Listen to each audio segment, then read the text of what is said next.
Karl Marx and Friedrich Engels' critiques of capitalism and capitalist society are some of the most influential ideas of modern times, and maybe ever.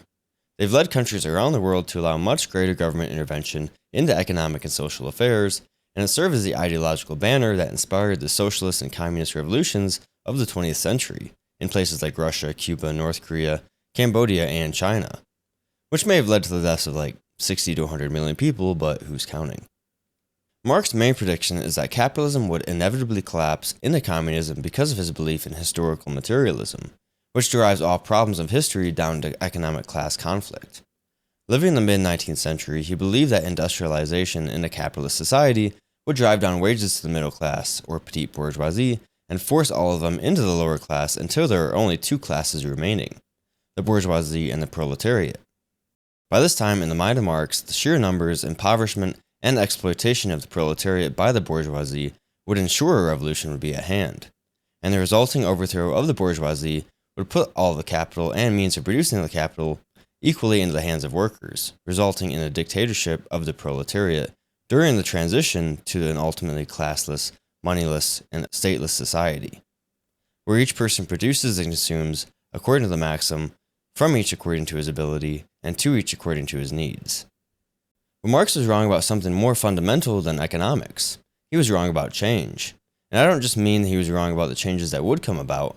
More fundamentally, he was wrong about how change takes place. He took the Hegelian model of change and applied it to his materialistic outlook, which, as I mentioned, reduces all historical conflict to the struggles between economic classes. To Hegel, change comes about through dialectical conflict. One state of affairs nurtures its opposite, and from the violent clash between the two, a new state of affairs emerges, commonly thought of as thesis, antithesis, and synthesis, even though Hegel himself wouldn't have liked such rigid categories. Conflict is at the core of it, hence Marx's commitment to an inevitable violent revolution. But interestingly enough, Marx was also a contemporary of Darwin. He knew Darwin's Origin of Species and admired his account of the origins of humankind. But Marx failed to spot the significance of Darwin's theory of change and incorporate it into his own ideas, sticking with Hegelian dialectics. Darwin argued a gradual mechanism of change in which small differences gradually come to dominate over time. It's evolutionary, not revolutionary, and tends to be a much more accurate description of how change happens in human societies than was Hegel's account. And if Hegel was wrong, that means Marx was also wrong. Wrong about change, and by extension wrong about how capitalism would evolve. Before even moving on to how wrong his prediction was, I must point out that the moral dichotomy between what he would consider to be the oppressed class and the oppressor class is a little oversimplified. I guess every member of the working class is a moral angel that can't do and has never done anything wrong, while every member of the managing class is a moral demon that's only looking to exploit others to enrich themselves. And everyone on their side of Marx is probably nodding their head along to that statement. But communism relies on people's supposedly innate self-control and taking out what they need and deferral of authority to the collective. And I'm not actually sure if communists have ever been around people, but that's not generally a natural response. And the lower class is no exception. People generally don't like living a baseline subsistence, and people generally like to make decisions. So think that none of these morally angelic proletarians would ever try to get a leg up over their comrades is pretty wishful thinking. The pure black and white morality extended to these economic classes allows for some pretty heinous actions to be taken against those deemed the oppressors, or enemies of the state, since anything can be considered self-defense or defense of the proletariat. Combine this with the mandatory atheism of the Marxist state, and morality becomes the good of the regime. Marx said denouncing all religion is critical, which Marx described as an opiate of the masses, a drug intended to lull its consumers into passivity and false consciousness, so as to keep them from the truth, which would be his truth. Which is exactly what you need to do if you want to convince people that incredibly immoral acts are necessary or even a duty to the regime. A godless society is a moralist society because who else becomes the standard bearer of morality other than the regime? Another problem for Marx's communist society is the question of how to govern and distribute resources. In the interim, the dictatorship of the proletariat would internally vote on representatives and councils to make decisions. But what about when the state is supposed to dissolve away, and the classlessness is supposed to take hold? Decision makers are of a higher status, and they always will be. So during the proletarian dictatorship, the elected members of the party, or members of whatever councils there are, will be elevated to a different class, because people will defer to them or make requests to them on their behalf. When a central power goes away, the need to make decisions does not. Somebody is still going to have to make the final decision on who gets what products go where, if you're engaging in foreign trade, how much do your exports cost, and who gets first access to imports, and the list goes on.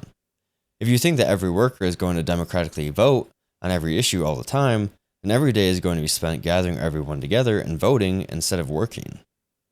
Even with modern technology spanning a new regime, gathering all the input to make every decision a collective one will probably make that decision irrelevant by the time it actually gets made.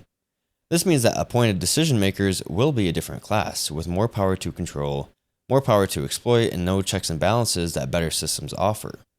The only answer being the violent overthrow of these new oligarchs when they inevitably refuse to give up power, just to repeat the process again.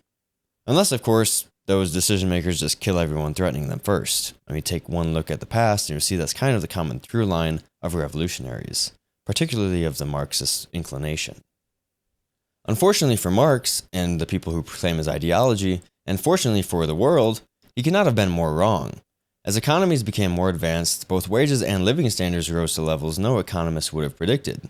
And instead of pushing towards proletariat revolution, it seems that we've lowered the pressure for revolutionary change almost everywhere.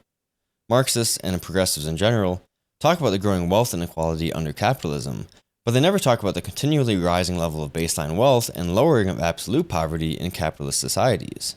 If one person had $1 and another has 10, and then you double their money, the economic inequality increased by quite a bit. 1 versus 10, now 2 versus 20. But both people are better off than they were before. All you need to do is look at the life of a person we consider to be living in poverty today versus one in, say, 1970. I think their standard of living and access to modern conveniences went up quite a bit thanks to free markets and capital. By contrast, every regime that has rejected capitalism in the name of Marxism has failed, and not by some coincidence or some unfortunate misunderstanding on the part of Marx's proteges. By abolishing private ownership and establishing state control of the economy, they not only deprived society of the entrepreneurship needed to propel it forward, but also abolished freedom itself and hinder the economy's ability to adapt. For his part, Xi Jinping tries to view China's economic development over the past few decades as cast iron proof of Marxism's continued validity. But if anything, it was completely the other way around. It was the China of pure socialist communism that produced the famine, the terror, the purge of intellectuals, and false quota reporting of the Great Leap Forward and Cultural Revolution. That led to the deaths of between 45 and 70 million people, depending on your estimate. Mao's decision to deprive farmers of their land and entrepreneurs of their firms had predictably bad outcomes, and the Chinese Communist Party has since abandoned its purist approach.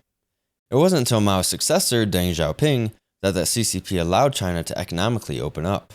And after 1978, when it began to restore private property and permit entrepreneurship, that the results have been what Mao could never have dreamed of.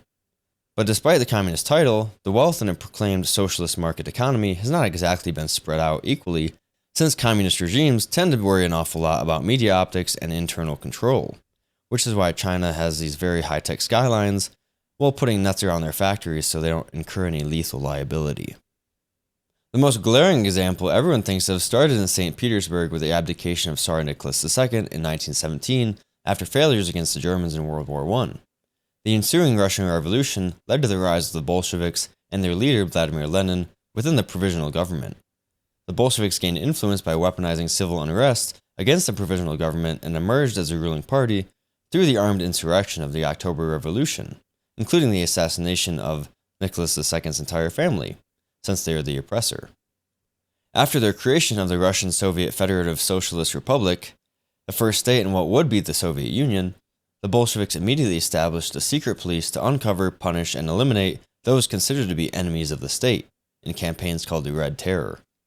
After the revolution, creation of the Soviet Union, and rise of Joseph Stalin as dictator following the death of Lenin, we see the exact problem I mentioned originally about the threatened decision maker, in which this new secret police, the NKVD, social reporting, gulags, and the Great Purge highlight a death toll of 10 to 20 million, including yet another communist famine. I guess Marx just makes people bad with food and farming.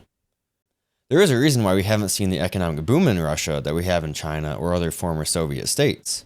It's that the Russian economy hasn't truly opened up like most people hoped. The Soviet Union kind of just fell in name and frame.